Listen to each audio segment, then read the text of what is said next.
Buenos dias, everyone. De Mexico, La Ciudad de Mexico. So I'm here in Mexico City, a massive, sprawling city that is fascinating. Um, let's see, what can I say about it? I've been here for 3 days now, and the first day I got in really late. So, just heads up on Mexico City, the immigration line is very, very long. So, it took me 3 hours to go through immigration. Once I think I got in around 4:15, something like that, in the afternoon. By the time I got to the apartment, it was practically dark. So I had a difficult time finding something to eat that time of the night. Interestingly enough, that in the neighborhood that I'm staying in, all the little cafes and things were closed. There was a little bit of street food available, but I wasn't taking chances on that. So I went to bed hungry, had some water. Thank you, Ventura, my host, who is a beautiful, amazing host. I really appreciate her. She's like, just really provided so much assistance for me in how to navigate this city and changing money, all of that sort of thing. So it's a lot to learn, but it's fun. It's fun and it's exciting. So I'm here by myself, meaning I'm not here by myself. There is actually about 23 million people in this city. So there's a lot of people here.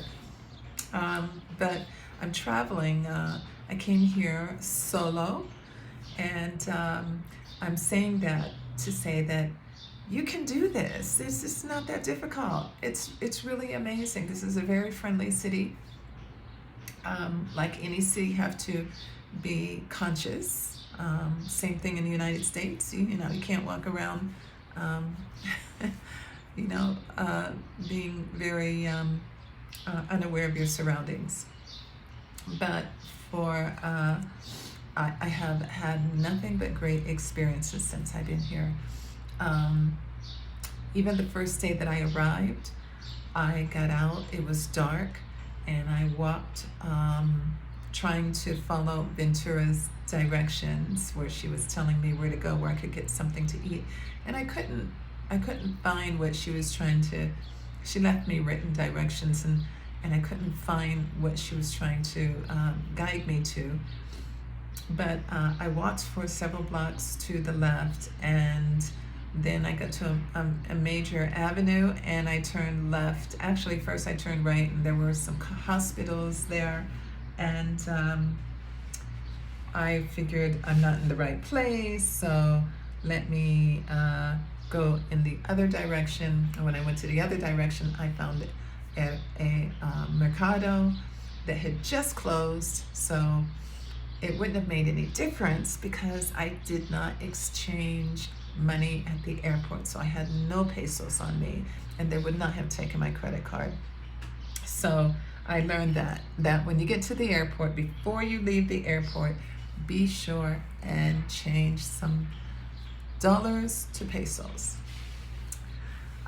Next day, so I went to bed hungry, got up the next day, and the apartment is small, but located in a area called Bruno Tavern. Actually, Bruno Tavern is the name of the street. The area is called Coyoacan. It's a relatively upscale community, not cheap to live in. And when you learn to navigate it, there are areas that have a lot of great restaurants. The Frida Kahlo's museum is here. It was actually her home. There is now the Frida Kahlo Museum. Diego Rivera has, I think, 2 museums here. And there's just some great parks, historical monuments. So, it's a place where you can walk and just explore and enjoy. Um, I didn't know how to navigate Koyoken. So what I did was some research, and I was looking for something to eat because I was very, very hungry. So I read that Roma had amazing restaurants and cafes. So I also met a couple of young women from Amsterdam in the immigration line, and they were on their way to Roma. So I decided to take an Uber to Roma. So Uber is the best way if you're not taking the metro. Uber is the best way to get around in Mexico City. Of course, it's more expensive than the metro, but if you're not going far, Uber could be, a couple of dollars to typically, if you're going someplace that's 30 minutes away, it might cost you $7 or $8. The great thing about Uber is that you don't need money. You're doing everything via the online app. So you don't have to worry about pesos if you're using Uber to get around. And I use Uber to get around quite a bit. I haven't taken the metro yet, so I'm either walking or I'm taking Uber. So what I did was I took Uber to Roma, and I was actually looking for a place where I could exchange dollars to pesos. I went to several banks. None of them would change dollars to pesos because I did not have an account there. So I learned something about that. The banks will not exchange your money if you don't have an account. There are money exchange places that you can go to. You will not get the best exchange rate. But if you're not eating street food, you can actually get around just doing Uber and eating at the cafes, and you don't need pesos for that because all of the cafes take carita, right? The credit card. La carta.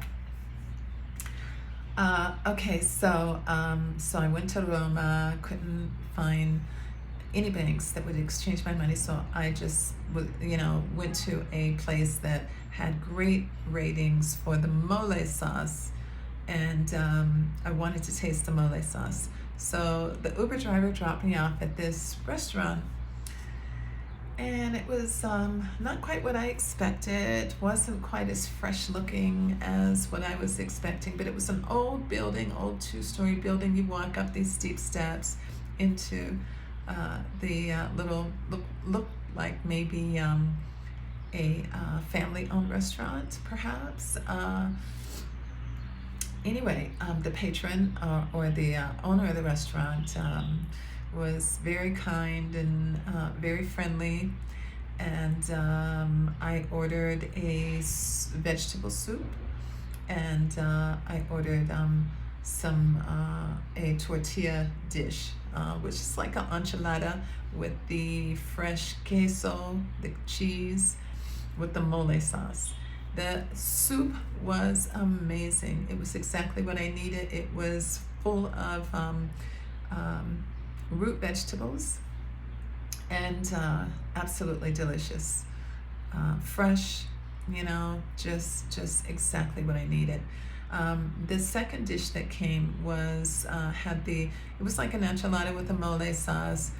Wasn't that great. The mole sauce really dark and rich and almost like chocolatey, but not in the sense that of a dessert, but with spices, I think what it was that made it not so good was the tortillas were very hard, and the dish itself was cold.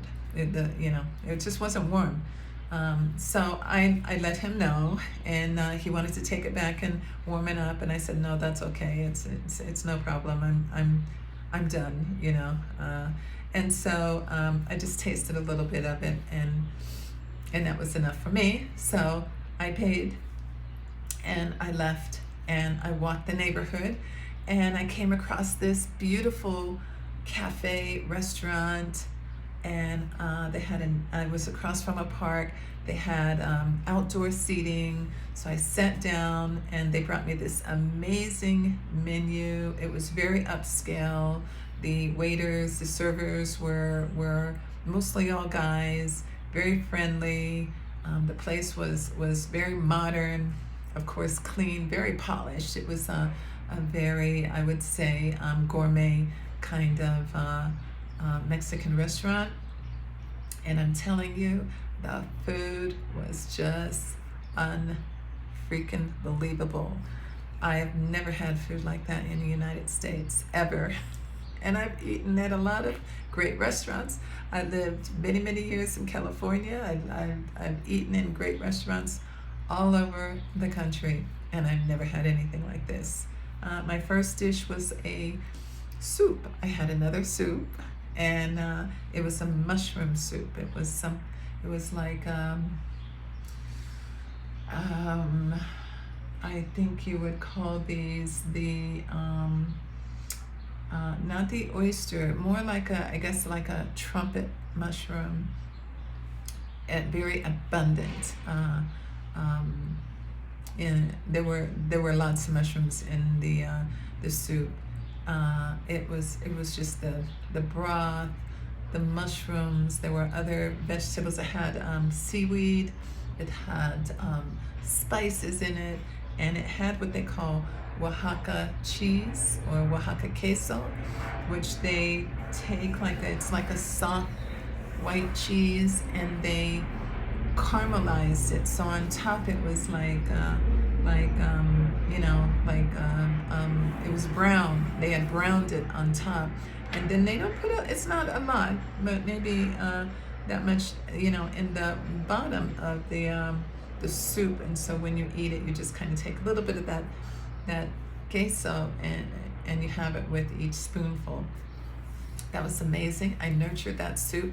I took my time. It took me probably 30 minutes to really enjoy all of that soup. It was very hearty. And then the second dish that I ordered was another mushroom dish. Yes, another mushroom dish. And this dish, they had taken mashed potatoes and with some kind of a verde sauce. And so that was the base. And then these amazing array of different kinds of mushrooms, very meaty, an abundance of them on top of the mashed potatoes with some spices and some other vegetables. And they had a few little chunks of potatoes to garnish. I'm telling you, that was amazing. I never tasted anything like it. It was just so delicious. I ordered a cappuccino. Amazing. I have to say, the food here is creative, off the chain creativity. After that, I just walked around Roma, had an amazing time, and then, when I was done, I caught Uber, and I came back to Bruno Tavern, where I'm staying. And that day, I think Ventura, she was very kind to come and exchange some pesos with me because I needed water for my room, and I wanted some fresh fruit for in the morning. So there's a couple of markets on the corner, so I can get water. And the next day, which was yesterday, I got up and I took my pesos and I caught an Uber, and I went to El Centro de Coyoacán. Now there's a couple of centers of Coyoacán, so you kind of, have to be ready to explore, because you may not always get to where you think you're trying to get to. So when I said to the driver that I wanted to go to El Centro de Coyoacán, he took me to this building, this big, like a mall called El Centro de Coyoacán, and it was downtown. It was in this bustling part of downtown, but it wasn't what I had in mind. The day before Ventura, she took me for a ride around Coyoacán. She showed me where all the shops and restaurants are, where Frida Kahlo Museum is. She showed me where, just kind of helped me to navigate Coyoacán. And so when I said Central, because I didn't remember the name of any of the streets that we had been to, he took me to this big mall, and it was a Starbucks there. So and there was so I walked in and I saw MAC Cosmetics, and I actually wanted to get a little mascara because I had not packed any cosmetics at all except for lip pencil and a lipstick. That's all that I packed. Probably don't need anything else, but I did want to have a little mascara. So I went in MAC and I bought myself dos mascaras, and then I went to Starbucks. I got a matcha. They made me a very good one too. And then I looked up to see how to get to the restaurants, because clearly I was not in that quaint, beautiful area that Ventura had shown me. So I looked on the map and I realized that I was probably not in walking distance. So I called another Uber and I had them take me to this area that identified that I wanted to go to, which happened to land me. Oh, I know what it was. I had him take me to the Mercado. Now there is a Mercado de Coyoacán, and that is a massive marketplace where all these vendors sell their goods. There's a lot of produce vendors there. There's vendors that sell all kinds of goods. Oh my goodness, the spices, just barrels and barrels of spices, of chiles, and all of this amazing stuff, nuts and all kinds of goodies, everything that you could possibly imagine. And I bought a bag I wanted to show you, and this is kind of like the Mayan kind of patterns that they do with their textiles. So I needed a bag to put my fruit and my veggies in when I shopped at the market. So this is my shopping bag. And then from there, I went to a couple of vendors. I bought a delicious papaya, some mangoes.